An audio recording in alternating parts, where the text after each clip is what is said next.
And Nicole, we actually have another caller for you. Okay. We have another one. So since we still have 17 minutes left, I'm going to hand this over to you and Laura. So I'll let you answer first, Nicole, and then I'm going to have Laura do a read on this because we do have 17 minutes left. So let's connect with this caller.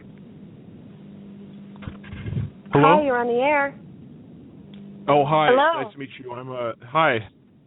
Can you hear me? I can hear we you. Can. What's your name? My name's Dave. Hi, Dave. What's your question? Well, here's my situation is that I've entered in like a temporary relationship with well, first of all, I'm married. I've been married for 3 years now. We met in college. But my wife wanted to kind of improve our relationship, and she brought in another guy, not as a sexual thing at first, mostly just as a domestic living partner.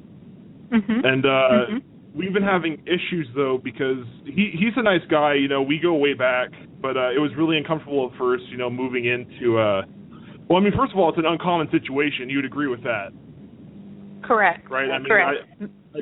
So, I mean, I'm sorry to, you know, force this kind of like bizarre situation on you, but here's the situation is that recently we've been trying to engage sexually, all three of us, and I'll spare you the details, obviously. This isn't that kind of show, but I mean, but my issue, though, is I feel like there's more of a connection between her and him now. And I don't know whether I should actually talk to her about this because I'm worried that I'm the weak link here. And I'll answer any questions that you guys have about this. Is I want to know for my sake and kind of get an outsider's opinion. Well, first of all, thank you so much for calling in. The second thing I immediately see is that yes, absolutely, it's important for you to talk to your partner about this. You know, I'm not being shown on any level that you're the weak link, so to speak, though I know it can maybe feel that way at this point in time, but you absolutely need to talk to them. And the reason why I'm seeing this is because, yeah, you're very welcome, because in the relationship and in the partnership, it's very important for everyone's needs to be met. And at this point in time, it doesn't seem to be that your needs are being met and being fulfilled. And if your needs are not being met... Go ahead. I was going to say I'm also worried about her because while I've known this man for a long time, I've never been really aware of some of the deeper demons he has, and he's known to get violent, not just with me but my wife. So my wife's boyfriend essentially has been not just hitting me, but he's been making me often sometimes leave the room when we're having sexual engagements, and I just feel powerless because I don't want to fight. I don't think I could win if I fought him. But I don't want my wife to see me lose to a fight with her boyfriend. Okay, hold on. I have to interject, Nicole. I'm sorry. Yeah, sure. I just have to. No, go ahead. Absolutely. Number one, I do want the details because that's just who I am. However, what I want to explain to you is if you're in the middle of a sexual encounter with someone and it starts to come to blows, I don't know how you ladies feel about it. It's kind of unhealthy. It's not blows at first. It starts with inappropriate pinching, although I'm not sure if you can call it inappropriate when he'll start pinching my rectum really hard. Not rectum, I'm sorry. I mean, you know, the cheek, the glute. Okay. Because I just got a visual. I'm like, how do you pinch your rectum? Yeah, no, that's. I'm sorry. No, that's fine. I'm not laughing at your situation. What I'm aghast at is this is your wife. He's the guest, right? Not anymore. Not anymore. So this is completely done and over with, as far as you know? Well, no. I mean, he's not. He's no longer a guest, is what I mean to imply. Is that he's a more permanent fixture.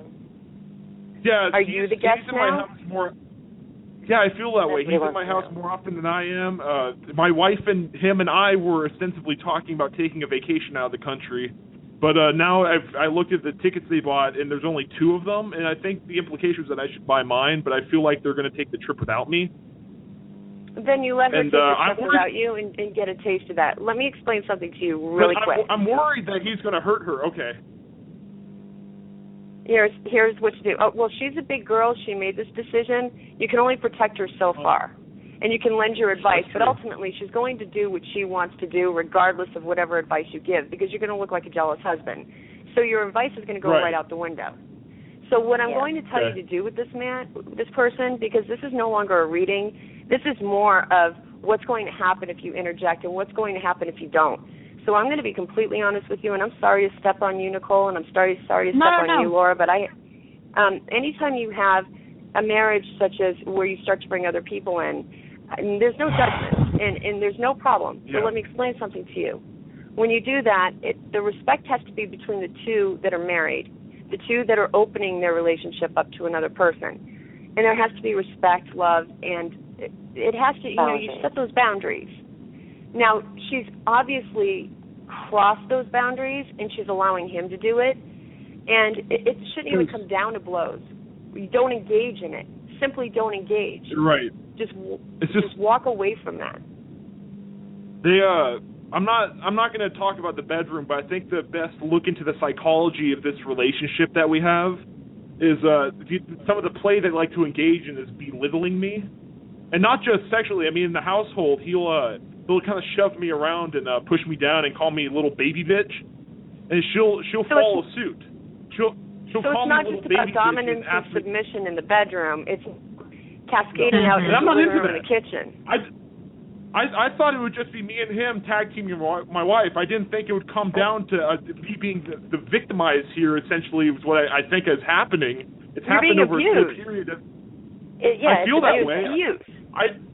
I don't like being called little baby bitch in my house. Then don't engage in it. I would simply pack a bag, and I would find the nearest one-bedroom apartment, or tell her to leave. Because this is now abuse. It's squashing your spirit. It's making you into somebody that you're not, and this is not what this was supposed to do. You were bringing somebody in to enhance whatever it is, your intimacy.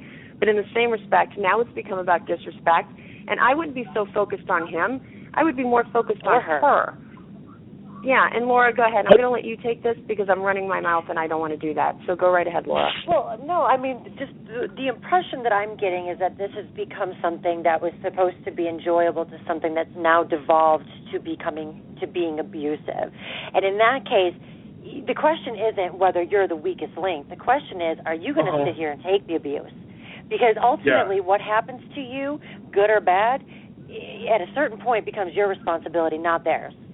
So it's very important for you to begin to ask yourself if this is acceptable. I understand you don't want her to get hurt. It doesn't sound to me like she's really caring about getting hurt. It sounds to me like the two of them are quite copacetic with hurting you. And I'm just not getting a good feeling off that at all. I mean, this is no judgment in terms of the three-way, because many people do it. Obviously, there needs to be boundaries, but this has gone from being something that mutual consenting adults agree to becoming, very, very abusive.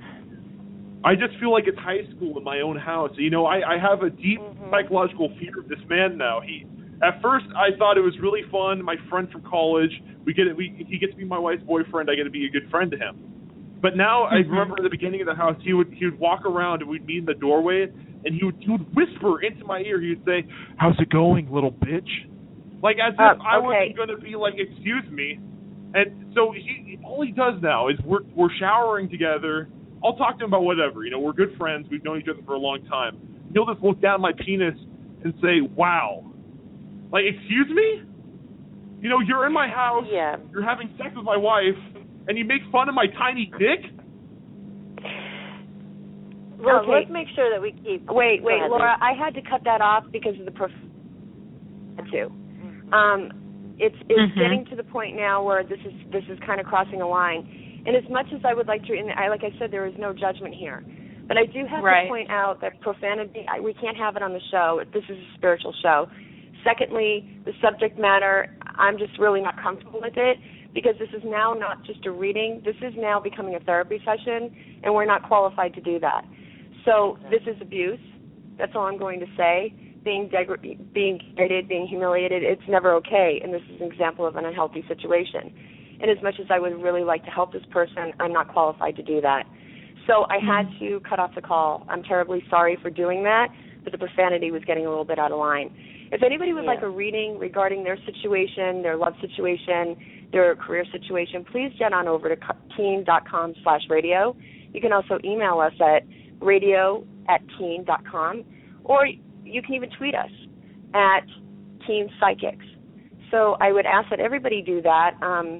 I don't think it's we're having a hard time here. So what I'm going to do is I'm going to take this other caller that's waiting in line, or I don't know if that's a caller that's waiting in line or that's the same person that we had.